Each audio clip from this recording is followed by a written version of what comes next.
السلام علیکم ورحمۃ اللہ۔ تو دوستو، آپ نے اسٹیو جابز کا نام ضرور سن رکھا ہوگا۔ اسٹیو جابز امریکی بزنس مین، موجد اور مشہور کمپنی ایپل کے بانیوں میں سے ایک تھے۔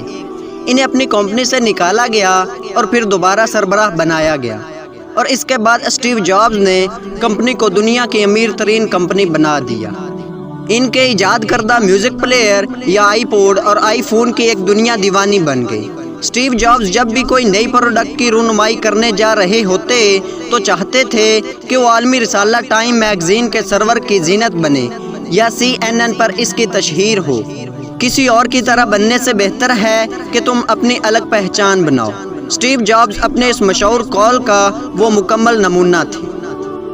ایک تخلیقی انٹرپرینیور اسٹیو جابز نے اتار چڑھاؤ سے بھرپور زندگی کے باوجود انہوں نے اپنے کمال فن کے جذبے اور جارحانہ انداز سے 6 صنعتوں میں انقلاب برپا کر دیا، جن میں پرسنل کمپیوٹر، موویز، موسیقی، فون، ٹیبلٹ کمپیوٹنگ اور ڈیجیٹل پبلشنگ شامل ہیں۔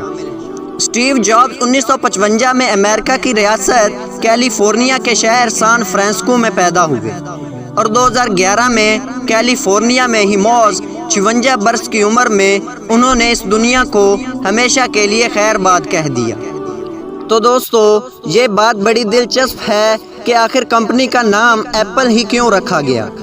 دراصل اسٹیو جابز کا سب سے پسندیدہ پھل سیب تھا، اور وہ اس بات پر یقین رکھتے تھے کہ سیب عقل مندی اور دانش کا نشان ہے۔ اسی لیے جب ڈیزائنر روب جانف ان کی کمپنی کا لوگو بنا رہے تھے تو اسٹیو نے کہا کہ کھایا ہوا سیب دکھاؤ، وہ بھی صرف ایک طرف سے، یعنی عقل و دانش کا سفر یہیں سے شروع ہوگا۔ اسٹیو جابز نے 1972 میں ریڈ کالج میں داخلہ لیا۔ وہاں ان کی دوستی اپنے ہم نام اسٹیو وازنک سے ہو گئی، اور انہوں نے مل کر کام کرنے اور کوئی نئی ایجاد کرنے کا فیصلہ کیا۔ انتھک کوشش کے بعد دی ایپل I کمپیوٹر تیار کیا۔ یہاں سے اسٹیو جابز کی زندگی کا نیا دور شروع ہوا۔ اسٹیو جابز نے ایک ایسی کمپنی قائم کی جو جدید تخلیقی صلاحیتوں سے مالا مال تھی کہ اس زمانے کی سب سے مشہور کمپنی ہیولٹ پیکرڈ کو بھی پیچھے چھوڑ دیا۔ وہ جانتے تھے کہ 21ویں صدی میں سب سے زیادہ اہمیت اسی کی ہوگی جو تخلیق کو ٹیکنالوجی سے جوڑے گا۔ اس لیے انہوں نے ایک ایسی کمپنی بنائی جہاں تخلیقات کی راہوں کو بہترین انجینئرنگ کے ساتھ ملایا گیا۔ اسٹیو جابز ایک انسان دوست شخصیت بھی تھے۔ وہ ایڈز کی مہلک بیماری کی عالمی فاؤنڈیشن کے سب سے بڑے عطیہ دینے والے تھے۔ ان کی کمپنی نے امریکہ میں بالا تفریق رنگ و نسل 35,000 نوکریاں فراہم کی۔